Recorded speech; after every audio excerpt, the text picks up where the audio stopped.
Empreendedorismo, saúde, carreira, maternidade, beleza, família.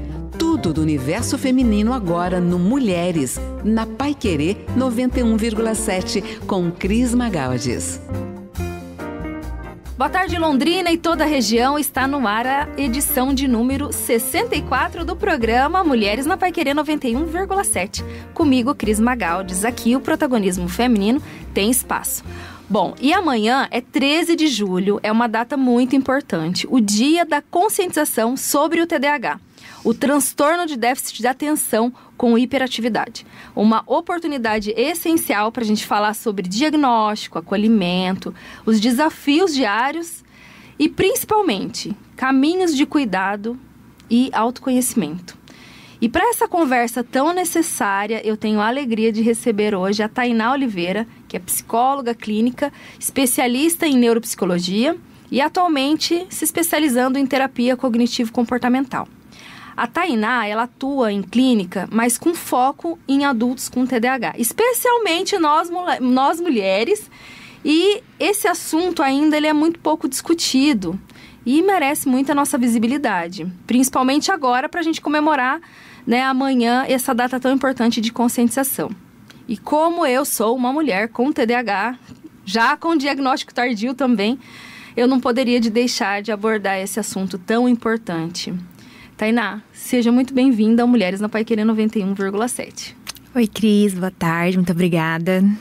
Imagina, eu que agradeço a sua disponibilidade para falar um pouquinho mais pra gente sobre o TDAH, que ainda é algo que muitas pessoas não sabem, né? Então, eu gostaria que você começasse explicando um pouquinho sobre o que é exatamente o TDAH. Certo. O TDAH, então, ele vai ser um transtorno, né, do neurodesenvolvimento, que vai ser caracterizado aí principalmente por um padrão de comportamento desatento e ou hiperativo impulsivo. Tá? Então, quando a gente pensa em TDAH, a primeira coisa que vem na nossa mente são crianças, meninos, aqueles meninos terríveis, arteiros, que não param quietos, né? Sim. E, infelizmente, esse estereótipo ele acaba atrapalhando muito o diagnóstico de meninas, principalmente de mulheres adultas, né? Sim. Que é onde nós esperamos sempre esses comportamentos. Porém, a gente vai caracterizar como um padrão de desatenção e ou hiperatividade e impulsividade. Sim. A gente ouve falar muito, assim, sobre esse TDAH, como você disse, em crianças. Mas nos adultos, esse diagnóstico, ele costuma vir tardio em tantas pessoas. Vou falar a minha experiência, né? Eu sempre fui uma criança com essa característica que você falou. Uma menina muito arteira, então se falava assim muito, né? Muito arteira, uma menina que estava sempre dispersa, toda hora minha mãe chamando atenção, não mexe aqui, não mexe ali, quebrava um monte de coisas, sempre fazendo artes, assim, terríveis, muito mais que os meninos, né? E não é uma característica comum em meninas também, não né? É. Só que eu também só recebi esse diagnóstico agora, né? Há poucos meses.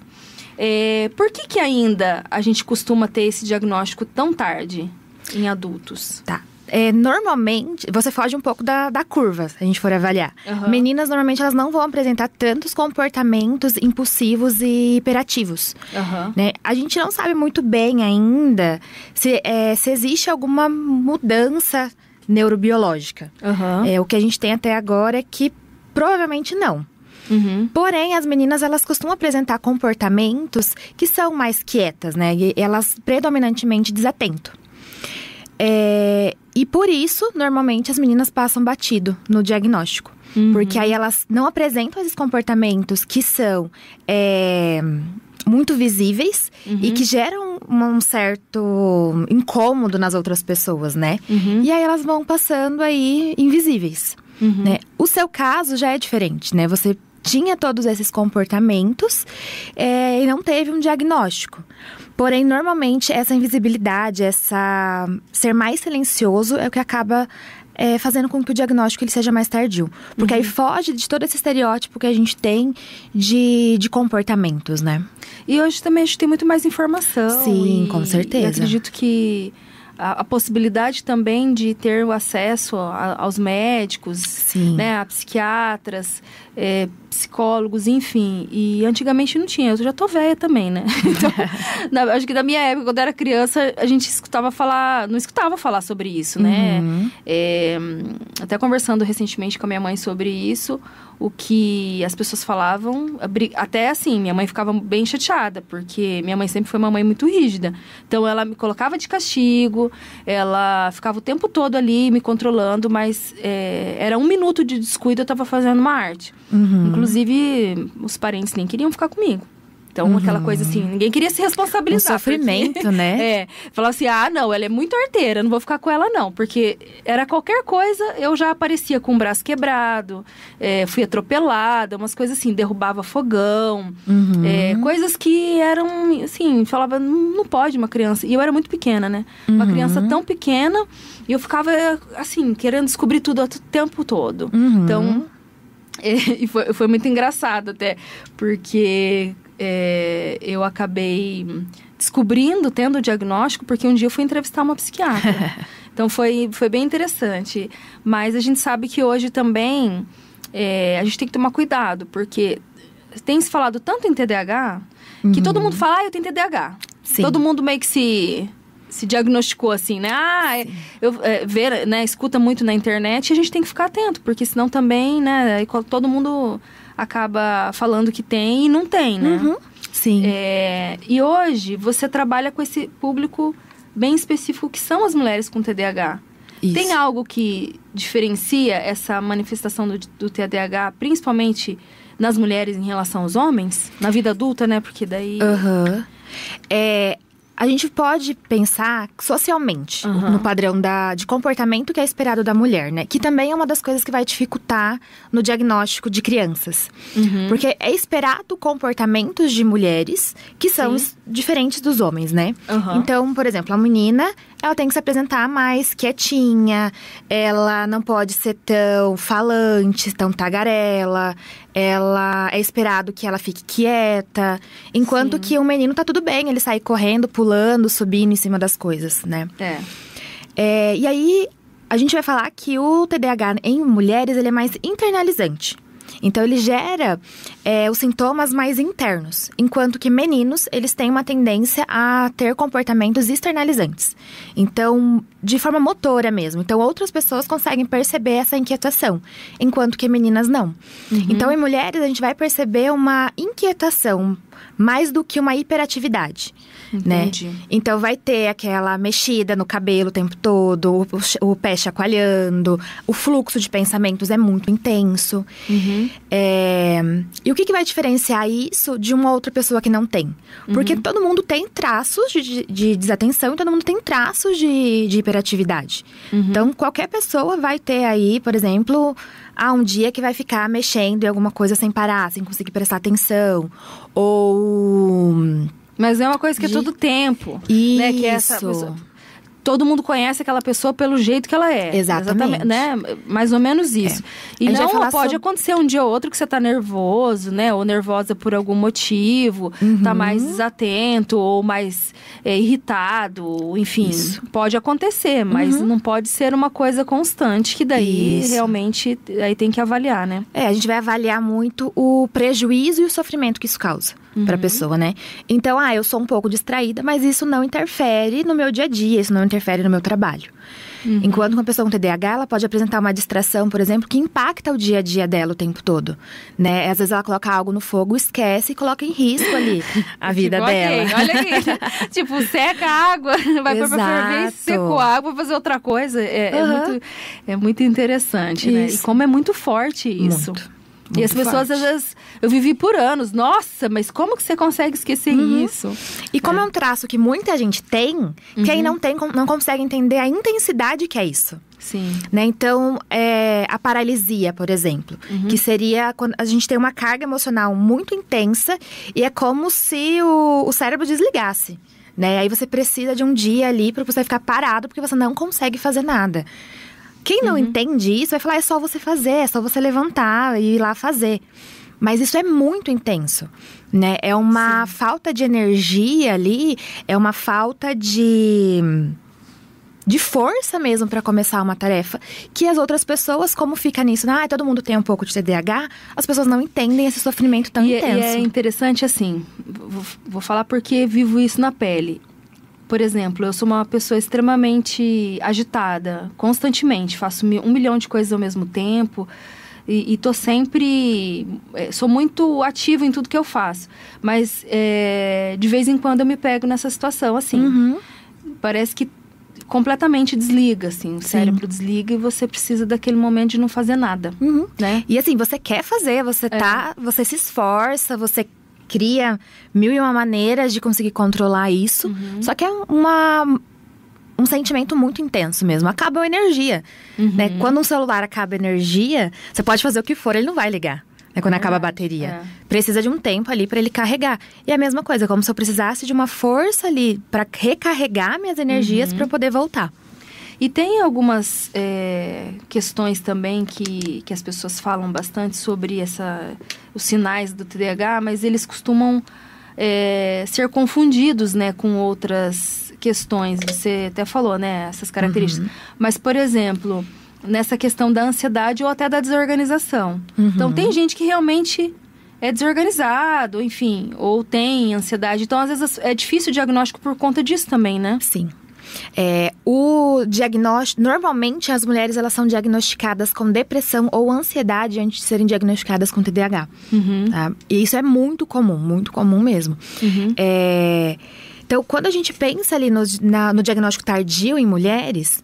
Normalmente, as mulheres, elas acabam sendo diagnosticadas ou porque o filho teve o diagnóstico, então aí ela começa a estudar um pouco mais sobre o TDAH e se identifica, ou porque começa a fazer um mapa ali, como ele tem um fator genético bem intenso, né? Pra verificar de onde vem, e aí a mulher é identificada. Ou porque ela começou a fazer o tratamento pra alguma outra coisa, tipo ansiedade ou uma depressão. E aí, em algum momento, para de ter efeitos. E aí, você identifica um TDAH, né? Ou porque ela mesma se diagnostica, né? Principalmente agora, que a gente fala tanto sobre, ela vai se identificando e vai levando para médicos. Até por conta das redes sociais, que a gente tem visto bastante, né? Eu acho, assim, até é muito importante, né? De ter esses conteúdos em rede social, explicando um pouco mais, mas... tem virado meme. Tem. E algumas pessoas estão confundindo, porque eu percebi, tem gente que fala, eu tenho TDAH. Todo mundo, mas você foi no médico realmente? Você tá diagnosticado com TDAH, tá fazendo tratamento? Não, mas eu tenho todas as características. Sim. E não é bem assim, né? As pessoas precisam hoje ficar atentas em relação a isso. Existem algumas pesquisas falando que o TDAH hoje é um dos transtornos mais populares, principalmente no TikTok. Né? Então, muita gente sem conhecimento, ele vai passando informações ali e isso vai gerando uma onda de informações erradas. Sim. Né? Então, é importante sim divulgar, é importante que a gente saiba sobre o assunto, só que precisa verificar se são fontes confiáveis. Que experiência que essa pessoa tem, né? Ela tá falando de que ponto de vista? Ela tá atualizada no que ela tá falando? Ela é da área? Porque você entra lá no TikTok, por exemplo, pra dar uma olhada em gente que fala, e tem gente que não é nada, nem é... A pessoa é TikToker. E ela fala sobre esse ponto, sabe? E começou a virar muleta também, né? Porque eu assim, escuto muito no meu ambiente de trabalho... chegou atrasado. Cheguei atrasado porque eu tenho TDAH. Esqueci não sei o que porque eu tenho TDAH. Então, tipo, tem que... As pessoas precisam também não difundir muitas informações erradas e também não ficar falando muito sobre essa questão de... eu tenho sem realmente ter. Buscar, se tem dúvidas, então, busca um profissional capacitado, realmente, né, que possa confirmar isso, né? Sim. Eu, por exemplo, passei por psiquiatra, fiz vários testes, uma entrevista bem longa. E, claro, ela rastreou-me desde a minha infância, desde quando eu nasci. Então, não foi tão simples assim, né? Mas a gente percebe que hoje... Pela questão da internet, as pessoas acabam se autodiagnosticando, né? Sim. Então, e até, de repente, chega aí nessa sessão de terapia já falando pra você, olha, eu tô assim, não é mais ou menos isso, Tainá? Acontece muito, o paciente chegar e falar, eu tô vindo aqui porque eu tenho TDAH, ansiedade, autismo. E aí a gente pergunta, tá, e você passou por qual profissional? Ah, não, eu vi na internet, no Google. Ou eu vi num vídeo do TikTok. Aí, claro que a gente não vai descartar de uma vez, né? Mas a gente vai ter que fazer uma avaliação ali pra ver como que é isso, né? Então, todo mundo tem traços. A partir de que momento que esse traço ele pode se tornar um transtorno, né? A gente vai, então, identificar onde está gerando sofrimento pela história de vida, né? E o TDAH, ele não tem um exame que você vai lá e faz, ele vai te dar se sim ou se não, né? É um transtorno, é um diagnóstico clínico. Então, a gente vai verificar aí história de vida, a gente vai verificar quais são esses sintomas, né? Existem os testes neuropsicológicos para serem feitos, né? Mas a gente vai avaliar principalmente a questão do sofrimento. Sim. E que causa, viu? Causa Porque chega um momento assim que você fala, nossa, você não faz por querer as coisas. Não. Você só consegue fazer uma análise depois que aconteceu. Você fala assim, nossa, eu não acredito, né? Então, claro, também não é uma desculpa. Hoje, sabendo, eu tento me organizar e planejar para algumas coisas para não acontecer, né? Então, eu procuro ficar mais atenta. Então, já tenho, isso aqui não dá, isso aqui eu tenho que ter atenção, senão eu vou me desligar, daqui 2 minutos eu me desligo para fazer outra coisa. Então, por exemplo, se eu tô realmente cozinhando, eu vou ficar atento, porque eu falei assim, não, se eu virar as costas, esse arroz vai queimar. E acontecia muito isso. Eu falei assim, gente, mas parece que 1 minuto pra gente, quando você vê, né, virou meia hora. Miopia temporal. A gente vai chamar isso. Que é justamente essa falta de percepção de tempo, né? Enquanto que outras pessoas conseguem ter uma percepção de tempo mais realista, a pessoa com TDAH, um dos sintomas, né, é justamente essa cegueira. Prever tempo é muito difícil. Isso acontece comigo direto. Eu tenho me esforçado também para ficar mais atenta em relação a isso. Bom, nosso bate-papo tá muito gostoso, mas a gente precisa ir para um breve intervalo. E na volta, tem muito mais perguntas para Tainá sobre TDAH em mulheres. Fica aqui comigo no Mulheres na Paiquerê 91,7. Aqui o protagonismo feminino tem espaço. Paiquerê 91,7. Estamos de volta no Mulheres na Paiquerê 91,7. Eu sou a Cris Magaldes e hoje aqui comigo a Tainá Oliveira, que é psicóloga e especialista em tratamento de TDAH em mulheres. Bom, falando em tratamento de mulheres com TDAH, para os nossos ouvintes entenderem, como que a psicologia ela consegue ajudar esse processo das mulheres que sofrem tanto, né, com TDAH? O que tem um tipo de tratamento específico dentro da psicologia? Então, dentro da psicologia, a gente tem várias linhas, né? A que a gente tem mais evidências hoje é a TCC, que é a que eu utilizo, né? Que é a terapia cognitivo-comportamental. Então, eu trabalho principalmente 2 pontos, que é a parte comportamental e a parte cognitiva. Então, a parte comportamental são justamente os treinos de habilidades, né? Então, a gente vai verificar quais são as maiores dificuldades para que a gente consiga, então, desenvolver um repertório comportamental ali para a gente conseguir lidar com essas dificuldades. Então, por exemplo, planejamento, organização, gestão de tempo, tomada de decisão, controle de impulsos, né? Uma regulação emocional. Então, a gente vai... Como de forma... através dos comportamentos, eu posso melhorar ali o meu dia a dia. E a parte cognitiva, que seria a avaliação de pensamentos, né? Então, é comum pessoas com TDAH ter um padrão de pensamento sobre ser insuficiente, ou sobre nunca dar certo as coisas, sobre não adiantar. Então, a gente vai identificar esses pensamentos para que a gente consiga, então, adaptá-los, né? Então, seria mais essa questão parte emocional, né? Então, dentro da TCC, a gente entende que a forma com que a gente pensa, né? A interpretação que nós temos das situações vai nos causar reações. E vai nos influenciar em tudo. Exatamente. Então, como é que esse pensamento, por exemplo, se um paciente chega, que eu sou insuficiente, que nada dá certo, que eu começo e não termino, né? Eu sou burro. É muito comum esse pensamento de que eu sou burro. Então, a gente vai trabalhar em cima desse pensamento também. Então, dentro da linha que eu trabalho, né? Dentro da minha clínica, a gente vai trabalhar principalmente nessas duas vertentes. E você trabalhando próximo, com pessoas com essa dificuldade e tal, o que as mulheres mais relatam no dia a dia delas, que elas sentem dificuldade, tanto na vida pessoal quanto profissional? Sei lá, eu não consigo me relacionar na minha vida sentimental, eu tenho dificuldade por isso. Ou no trabalho, porque eu sou muito rápida, as pessoas parecem que não me acompanham. Tem algumas coisas assim que são mais frequentes que as mulheres relatam? Eu acredito que o ser suficiente, o dar conta de tudo, né, é uma das demandas que mais aparece. Claro que isso vai aparecer de forma diferente em muitas mulheres, né? Mas é algo que acontece muito. Então, a gente já vem de uma sociedade que exige muito da mulher, né? Então, a mulher, normalmente, ela tem já esse sofrimento.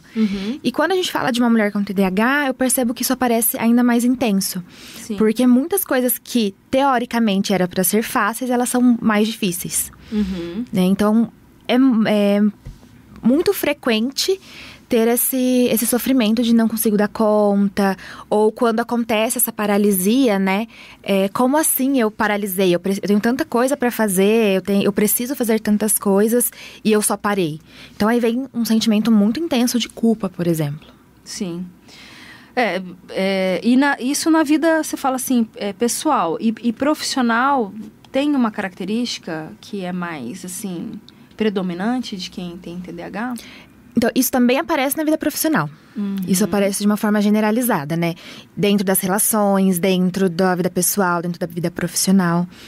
Mas é comum, por exemplo, na vida profissional, a pessoa se sentir um pouco perdida no que fazer. Claro que isso não é uma regra, né? Mas é comum. Porque a pessoa tem muitos interesses, mas ao mesmo tempo, depois que começa aquilo, perde o interesse. Então, às vezes, pessoas que começaram muitos cursos já e não finalizaram. Ou pessoas que têm algum problema no trabalho por conta de uma desregulação emocional, ou por conta de falta de motivação, ou porque às vezes paralisa, né? Ou porque não consegue se organizar. Então, é importante ter em mente que o TDAH ele vai se manifestar em cada pessoa de uma forma bem diferente. Tanto que hoje a gente começa a falar também de um espectro, né? Então, existem várias formas de se manifestar. Sim. Até avaliando, estou te perguntando, porque eu percebo, né, conhecendo hoje outras pessoas, exatamente o que você está falando. São formas as atitudes são bem diferentes, né, de uma pessoa para outra. Eu, por exemplo, não tenho essas características que você falou, mas pela desatenção, né, a questão do tempo, e a gente é desatento com aquilo que a gente não tem muito interesse, né?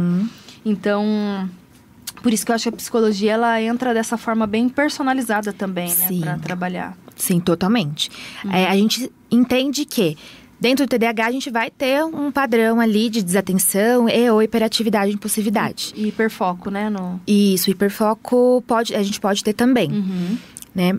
Porém, isso vai se manifestar de uma forma muito individual em cada um. Né? Pode ter uma predisposição também, né, quando a gente fala da parte genética, mas a forma com que isso vai se manifestar vai depender de vários fatores, incluindo aí a história de vida dessa pessoa. Por isso que é importante a gente ter um olhar individual. Então, cada paciente que chega... Então, o meu foco na clínica é o TDAH em mulheres adultas, né? Mas cada mulher é uma história de vida, ela vai ter as suas necessidades, ela vai ter as suas dificuldades. Cada pessoa teve uma influência diferente, uma criação diferente, um ambiente, né? Diferente, então vai se manifestar também bem de forma distinta essa questão desses principais pontos, né? Que a gente avalia, o que as pessoas falam que parece que é uma fórmula de bolo. Então tem que ter todos esses... esses sintomas ou essas atitudes, enfim, não sei como que vocês chamam isso na psicologia, né? Mas basicamente é isso também, né? Independente do diagnóstico, cada pessoa ela vai se manifestar de uma forma, né? Sim. Quando o paciente ele chega sem o diagnóstico formal, né? Então não passou por um médico, não passou por um neuropsicólogo, por exemplo, e fechou um diagnóstico. Eu sempre falo que a gente está trabalhando o que está causando sofrimento, o que está causando prejuízo, independente do diagnóstico. Né? Então, o diagnóstico não é o nosso objetivo principal quando a gente fala de uma psicoterapia. Né? O nosso o objetivo principal é trabalhar e diminuir esse sofrimento. E ter o diagnóstico ou não, ele vai ser uma consequência. Uma consequência não, o resultado final ali. Assim. Né? Então, ele vai fazer diferença numa psicoeducação, por exemplo, no encaminhamento para um neuro. Isso vai ser diferente. Mas dentro da psicologia, a gente vai trabalhar escutando essa pessoa. Sim. E você falando questão emocional, sobre esse sofrimento, existe uma carga, assim, emocional ligada a esse diagnóstico tardio, por exemplo? Sim. Como que isso impacta, então, na vida dessas pacientes? Quando a gente fala de mulheres, principalmente, a gente vai estar falando de mulheres que normalmente não, né? Mas com uma quantidade muito grande já apresentam outros transtornos. Principalmente a ansiedade e depressão. Porque aconteceram sofrimentos ali durante a história de vida que foi desenvolvendo outros sofrimentos. Né? Então, uma pessoa, por exemplo, que durante a infância ele tinha muitas dificuldades, né? Ela vai desenvolvendo essa ideia de que ela não é suficiente ou de que ela é burra. Isso pode acarretar, por exemplo, numa depressão. Claro que isso que a gente está falando é de uma forma muito rasa, né? A gente precisa de um... Cada caso é um caso, Isso. Né? E precisa ser avaliado. E mas precisa ser aprofundado lógico, também, né? Tudo aquilo que, de repente, causou um certo sofrimento, ou que uma sensação de incompreensão, isso gera um desconforto. Falo porque eu passei por isso também. Então, fica um pouco mais fácil, né? A gente tem mais propriedade para dizer algo que a gente viveu na pele. Então, eu me senti realmente, em muitos momentos, incompreendida. Escutava as pessoas falando, nossa, essa menina não para. Essa menina tá sempre agitada. Essa menina não dorme pouco. Entendeu? Tipo, hoje, claro, eu compreendo. Graças a Deus, né, eu tive um bom emocional para lidar com tudo isso. Mas a gente sabe que também, não, as pessoas são feitas de formas diferentes, cada um reage de um jeito. E que isso pode impactar em outras coisas, como você está dizendo, né? Sim. E existe uma outra coisa que a gente chama de camuflagem. Né? A camuflagem seria uma habilidade ali de esconder essas dificuldades. Que as mulheres também têm muito.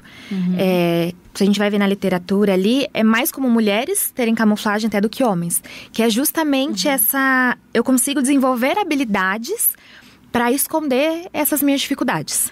E também, às vezes, até decisões que você vai tomando, né, ao longo da sua vida, por conta de algo que você não sabe, como se fosse uma fuga, né? Então, é mais ou menos isso, talvez, que você está dizendo, né?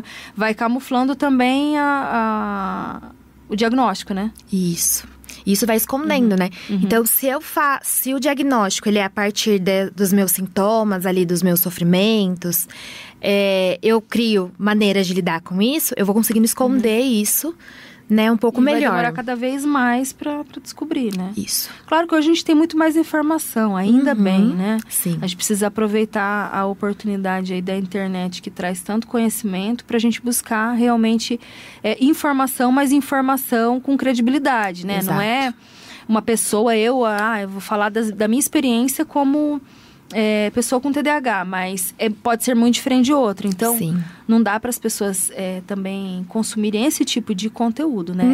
É de gente que estudou para isso, que sabe realmente o que está falando. Não é dar um Google, né? Não.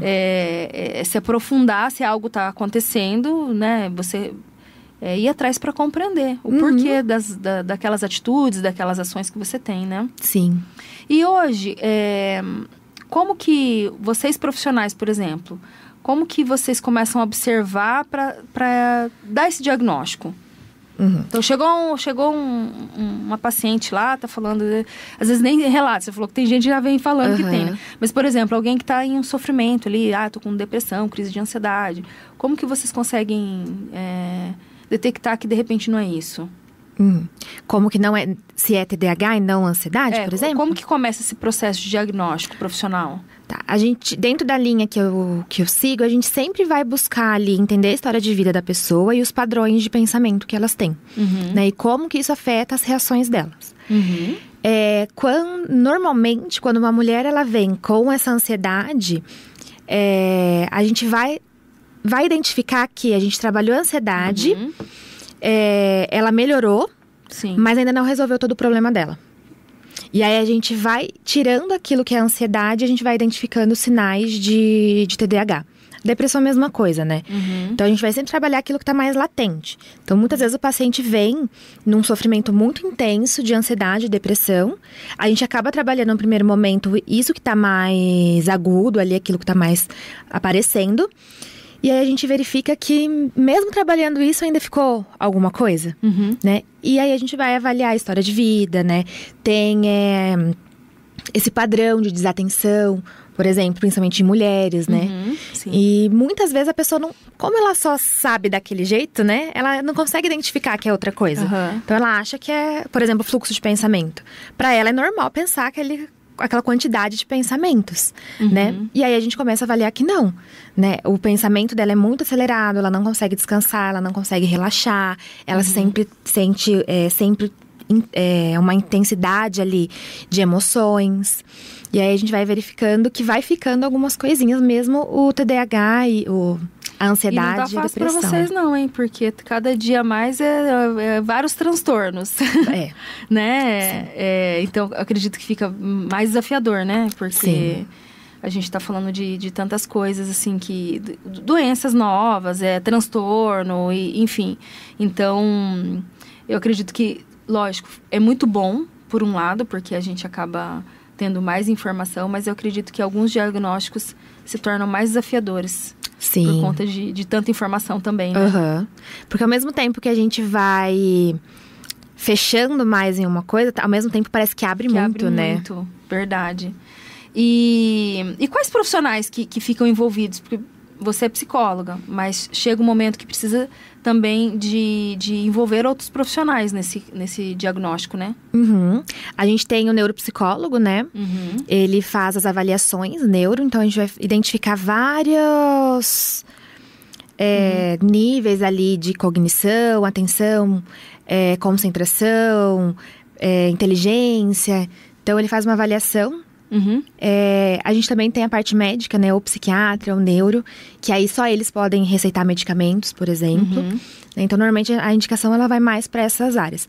Porém, a gente também tem indicações para outros profissionais fora da saúde mental, né? Por exemplo, é importante fazer uma atividade física, né? É importante ter uma alimentação balanceada. Alguns, a gente encaminha por conta de sono, que a pessoa não consegue dormir. Me esqueci o nome do profissional que cuida do sono. Mas a gente também pode fazer São vários profissionais envolvidos, né? Isso. A gente tem que pensar a qualidade de vida como um todo. Sim. Dessa pessoa. E também pela questão de ter... acredito que o TDAH, como ele se... Assim, não vou dizer manifesta, mas é diferente para cada pessoa. Então, pode envolver outros profissionais também durante esse processo, né? E hoje a gente fala em vários, né? Dentro por exemplo, da área da saúde mesmo, tem vários profissionais que são envolvidos em diferentes áreas. Por exemplo, eu recentemente descobri que o lipedema, por exemplo, tem associação com o TDAH. Porque eu descobri que tem lipedema. E eu também não sabia. Então, o estudo tem cada vez mais se aprofundado. E é muito amplo, né? Quando a gente fala TDAH, parece que é só voltado para algumas atitudes. Não, mas que a gente está falando até de outras doenças relacionadas ao TDAH. E cada vez mais a medicina tem evoluído para estudar mais a fundo isso, né? E tem um profissional que é bem interessante, que é recente, as pesquisas até, é questão de ciclo menstrual, por exemplo. O ciclo menstrual, ele impacta diretamente na pessoa que tem TDAH, né? Então, ela vai ter, por exemplo, menos motivação, mais irritabilidade. Então, a ginecologista, por exemplo, também é um profissional que pode fazer parte desse grupo de pessoas. De multiprofissionais. De multiprofissionais, isso. Olha que interessante. Bom, a gente vai para um breve intervalo agora e já tem muito mais bate-papo sobre TDAH. Fica aqui comigo no Mulheres na Paiquerê 91,7. Aqui o protagonismo feminino tem espaço. Paiquerê 91,7. Voltamos no Mulheres na Paiquerê 91,7. E amanhã nós comemoramos o Dia da Conscientização do TDAH. E hoje, para esse bate-papo, até para que a gente possa ter mais consciência do que é o TDAH, enfim, diagnóstico, tratamento, como lidar também com uma pessoa com TDAH, que é bem importante, viu? Eu convidei a Tainá Oliveira, que é psicóloga, e a gente está batendo esse papo delicioso aqui, aprendendo um pouquinho mais sobre esse tema, principalmente para nós mulheres, né? Que o nosso tema hoje é sobre TDAH em mulheres. Bom, a gente já falou tanta coisa, né, Tainá? Mas você falou, antes do intervalo, algumas coisas sobre a questão de tratamento. Eu queria explicar um pouquinho mais para os nossos ouvintes sobre essa questão de quais os tipos de tratamento que são recomendados para as pessoas com TDAH. Certo. A gente vai falar que a gente precisa mudar também o estilo de vida, tá? Então, o que as pessoas sempre conhecem é a questão da medicação. Sim. Né? Então, a medicação ela é importante em alguns casos, sim. Mas ela não é sozinha, ela não vai fazer milagre. É verdade. Então, é importante a medicação, é importante a psicoterapia também. Né? Então, como eu falei, tem tanto a questão comportamental quanto a questão emocional que a gente trabalha dentro da terapia.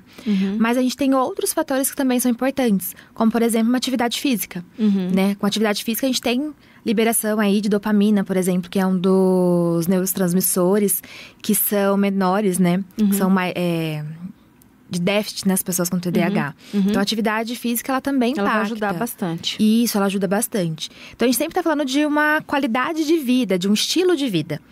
Então, a gente tem a atividade física, que ela é muito importante. Uma rotina de sono, né? Porque o sono também impacta. Uma pessoa que não dorme muito bem, isso vai impactar diretamente na concentração dela. E uma pessoa que já tem dificuldade de concentração, isso vai ser ainda mais intenso, né? E também a alimentação. A alimentação também é muito importante quando a gente fala do TDAH. Né? Então, seria esses 5 fatores aí os principais.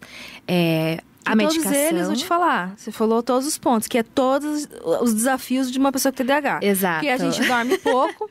Muito pouco a gente dorme, parece que o cérebro não desliga. Parece que a gente vai deitada e vem todos os pensamentos do dia, do mês, do ano, né? Sim. Vem tudo naquele momento. E aí, como a gente também pega muita coisa pra fazer, quer fazer tudo ao mesmo tempo, tal, e enfim, a gente acaba não tendo muita rotina. Aí o que a gente acaba procrastinando? Atividade física. E alimentação, né? E a alimentação come do jeito que dá, porque tá sempre com pouco tempo. Sim. Então, ou seja, tudo aquilo que precisa melhorar, a gente acaba procrastinando. E você falou a questão da atividade física. Tem algum tipo de atividade física que é mais recomendado?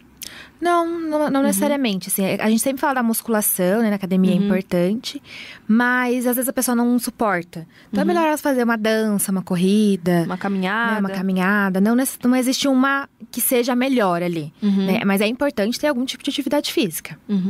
Por isso que você até comentou também no bloco anterior da questão de ter outros profissionais envolvidos, né? Então, se a gente for parar pra pensar, já tem um nutricionista, porque daí tem que cuidar da alimentação, né? Um psicólogo, porque daí nessa parte da terapia mesmo cognitiva comportamental, para entender quais são as maiores dificuldades, desafios do dia a dia com aquela pessoa com TDAH.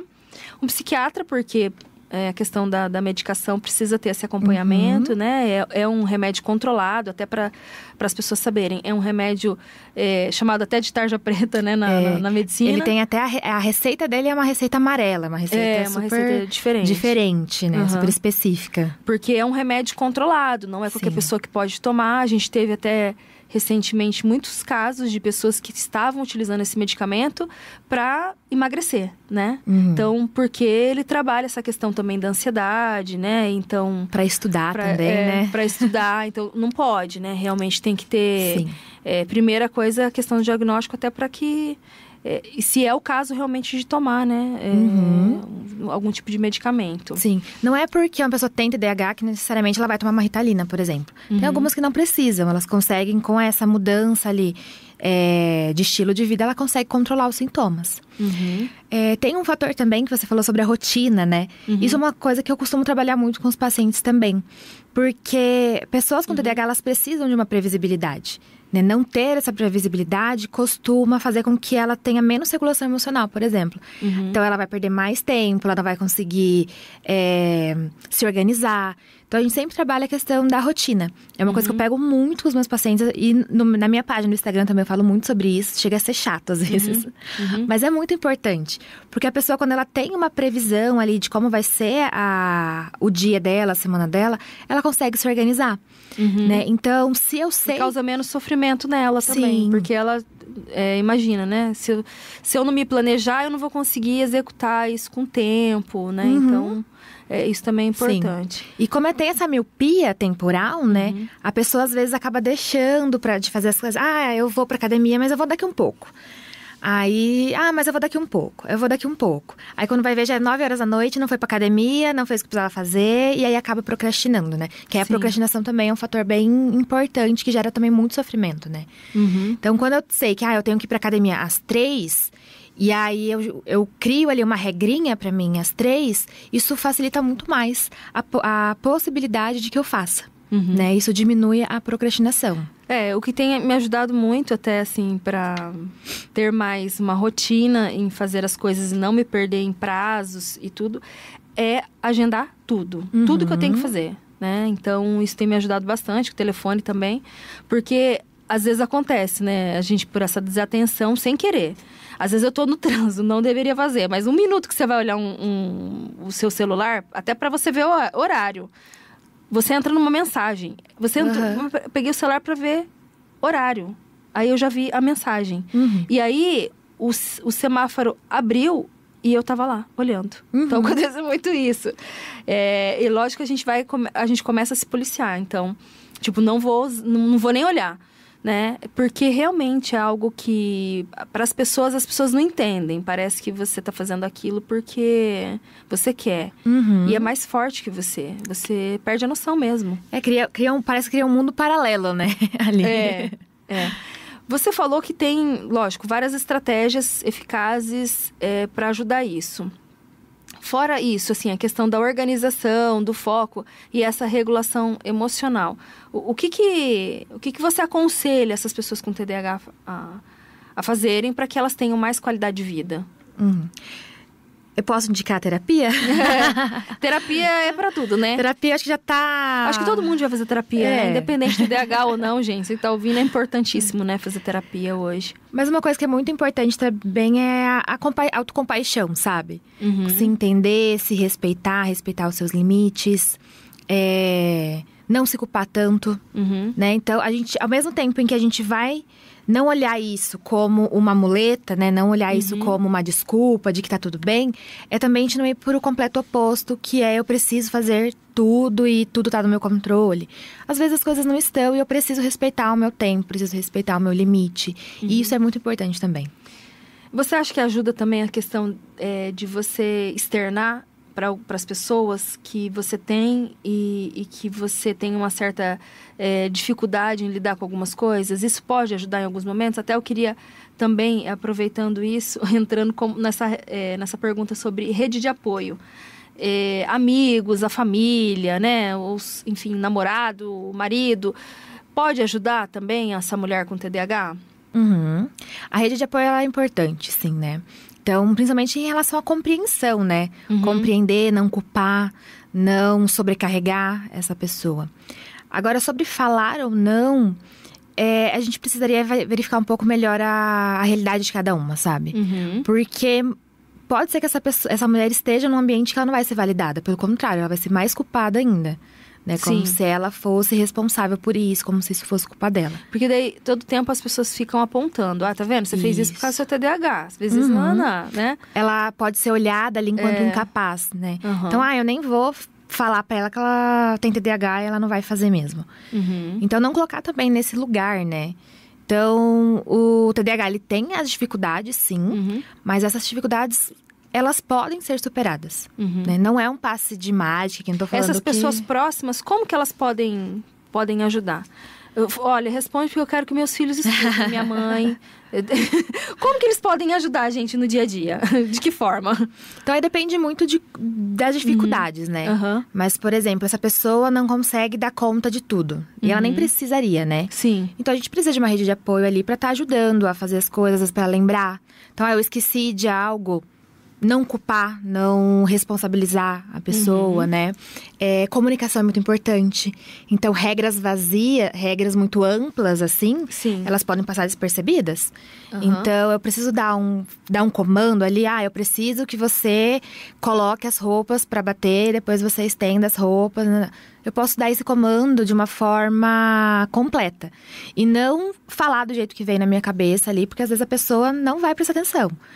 Outra coisa importante, se a pessoa está concentrada em algo, sempre chamar ela. Então, tipo, eu tô ali assistindo televisão. Isso que eu tô falando é uma coisa que parece muito simples, mas que não, costuma não acontecer. E isso gera briga. De tipo, eu tô assistindo televisão. Então a pessoa passa ali e fala, eu preciso que você vá no mercado. Gente, essa pessoa que tá assistindo televisão, ela não ouviu aquilo. Então, chamar antes, ver se a pessoa tá atenta. Olha, quem me conhece, quem estiver ouvindo me conhece, sabe? Eu falei uma coisa pra você. Tipo, quando que você falou isso que eu não ouvi? Onde? O que eu tava fazendo?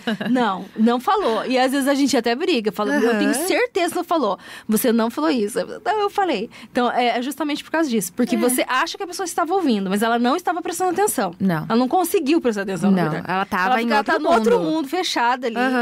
Né? Sim, então, e às vezes eu preciso contar algo, vou ser mais direto naquilo que eu tô contando, porque no meio do caminho, se é importante, pode ser que no meio do caminho essa pessoa já se perdeu já, nos pensamentos dela. Então eu posso ser mais objetiva possível ali e falar aquilo que é mais importante pra não correr o risco dessa tensão. Anotar é bom, né? Anotar é muito bom. O que precisa fazer. A pessoa vai no supermercado, anota tudo. Ótimo. Né? Esqueceu, não fale. Porque senão ela não vai lembrar que você falou. Vai seguir o que tá no papel, na verdade. Sim. Nossa, anotar as coisas é muito, muito importante. Porque isso faz com que, primeiro, a probabilidade de esquecer se torna menor. Segundo, você sobrecarrega menos o seu cérebro. Porque senão eu fico, eu tenho que comprar amaciante e detergente. Eu tenho que comprar amaciante e detergente. Aí eu vou indo. Chega no meio do caminho, eu posso esquecer aquilo porque aconteceu alguma coisa. Ou eu posso ficar tão concentrada nisso que eu esqueço de outras coisas no meu dia. Já aconteceu, vou falar comigo. Sabe o que aconteceu já? De não ter anotado. E eu fui no mercado, chegou lá, eu não lembrava que eu tinha comprado. Eu comprei outras coisas. E eu esqueci de comprar o que eu tinha ido. Então acontece com uma certa frequência. Sim, e de compromissos também, né? Sim. Então eu fico lembrando que semana que vem eu tenho médico, semana que vem eu tenho médico, semana que vem eu tenho médico. E aí, olha o tanto que meu cérebro precisa ficar se esforçando pra lembrar daquilo, eu tento, hoje, eu ando com a agenda no celular. E eu anoto tudo. Se eu lembro alguma coisa à noite, eu vou no bloco de notas do que eu preciso fazer no outro dia. Eu mando um e-mail pra mim mesma, tá? Pra eu não esquecer. Com as minhas prioridades também. Eu escrevo prioridades, o que eu preciso lembrar primeiro, o que eu preciso fazer na sequência. Isso tem ajudado muito.